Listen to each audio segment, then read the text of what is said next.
유시간자 TV 오늘 영상은 5급 교과서 한자 28번째 시간으로 4개 단어를 보도록 하겠습니다. 적극적이라는 단어를 보겠습니다. 적극적은 쌓을 적, 다할 그, 관역적으로 어떤 일에 있어서 나서서 열심히 하는 것을 말합니다.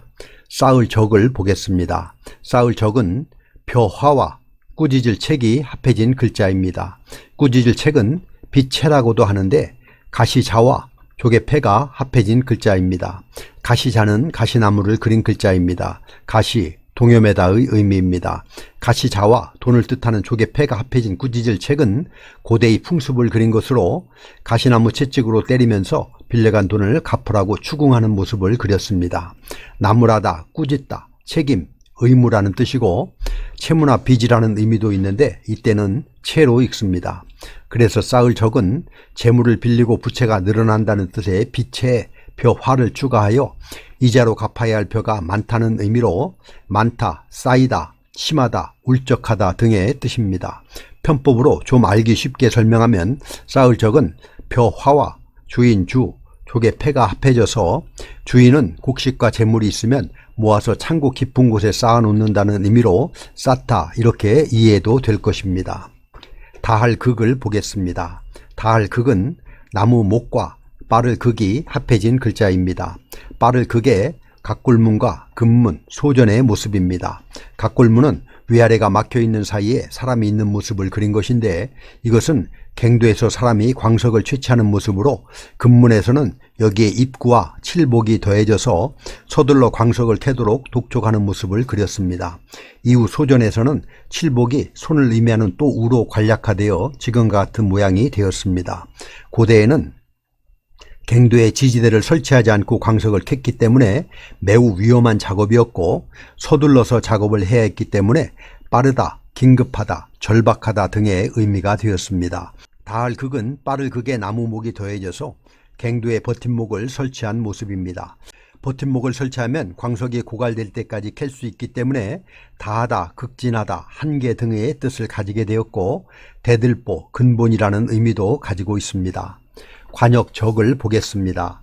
관역적은 흰백과 구기작의 합자입니다. 흰백은 희다라는 뜻 외에 분명하다, 명확하다라는 뜻도 가지고 있습니다.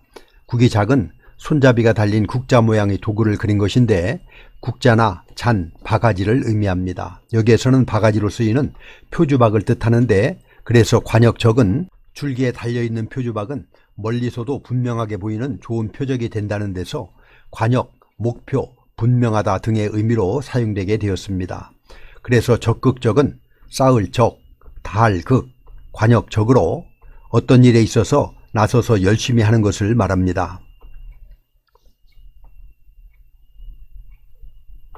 다음은 적응이라는 단어입니다. 적응은 맞을 적, 응할 응으로 어떠한 상황이나 조건에 잘 어울린다는 의미입니다. 맞을 적을 보겠습니다.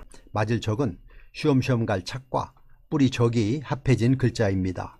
뿌리 적은 임금제와 입구가 결합된 것으로 임금제는 하늘의 제사를 지낼 때 사용하던 제단을 의미하고 입구는 장소를 의미하여서 제단이 있는 곳을 뜻하는 글자로 단독으로는 사용되지 않고 다른 글자와 만나 소리로 사용이 됩니다. 뿌리 적에 쉬엄쉬엄 갈 착이 더해진 맞을 적은 제단으로 나아가는 모습을 나타냅니다.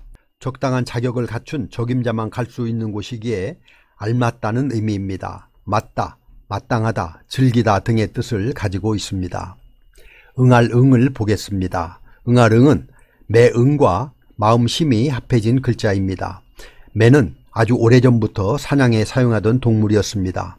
고려시대에는 응방이라는 관청까지 있었습니다. 매사냥은 매와 사냥꾼 간의 마음이 잘 통해야 합니다. 응할 응은 사냥하는 매가 사람의 마음에 응하다 하는 의미입니다. 응하다, 승낙하다, 대답하다 등의 뜻입니다. 그래서 적응은 맞을 적, 응할 응으로 어떤 상황이나 조건에 잘 어울린다는 뜻입니다. 전학이라는 단어를 보겠습니다. 전학은 구를 전, 배울 학으로 다른 학교로 옮기는 것을 말합니다. 구를 전을 보겠습니다. 구를 전은 술의 차와 오로지 전이 합해진 글자입니다.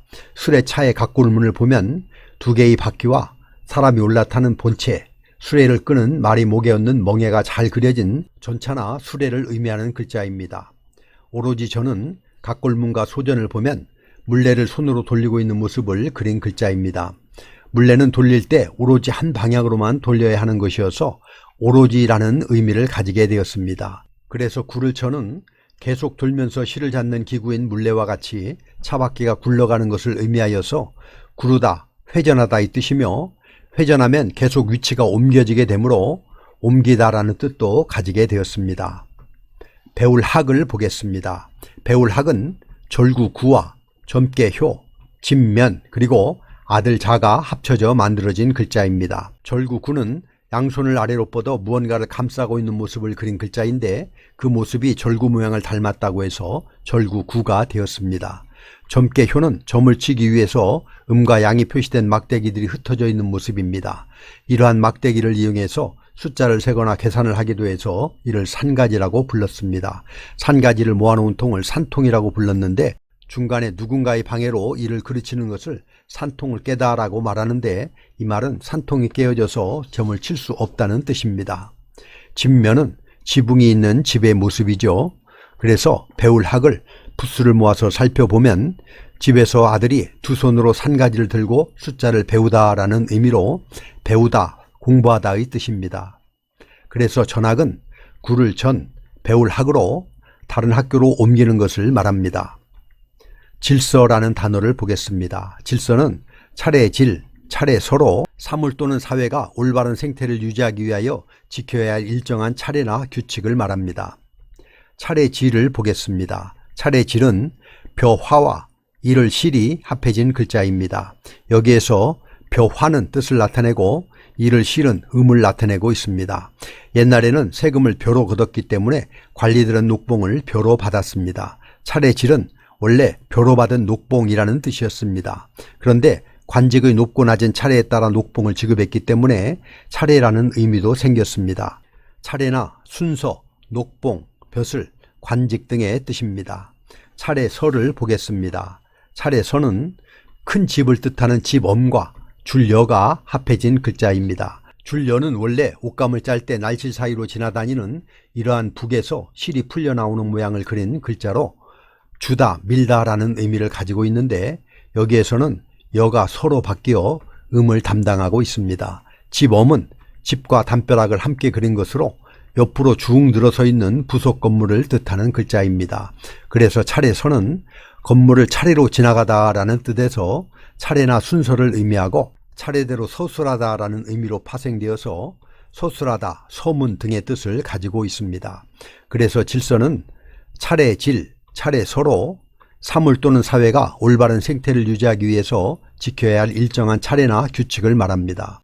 이렇게 해서 5급 교과서 한자어 28번째 영상으로 4개 단어를 알아보았습니다. 다시 한번 정리해보면 적극적은 쌓을 적, 다할 극, 관역적으로 어떤 일에 있어서 나서서 열심히 하는 것을 말하며 적응은 맞을 적, 응할 응으로 어떠한 상황이나 조건에 잘 어울린다는 의미이고 전학은 구를 전, 배울 학으로 다른 학교로 옮기는 것이며 질서는 차례질, 차례서로 사물 또는 사회가 올바른 생태를 유지하기 위하여 지켜야 할 일정한 차례나 규칙을 말합니다. 그럼 우리 같이 한번 써보도록 하겠습니다. 다음 시간에도 계속해서 5급 교과서 한자어를 보도록 하겠습니다. 감사합니다.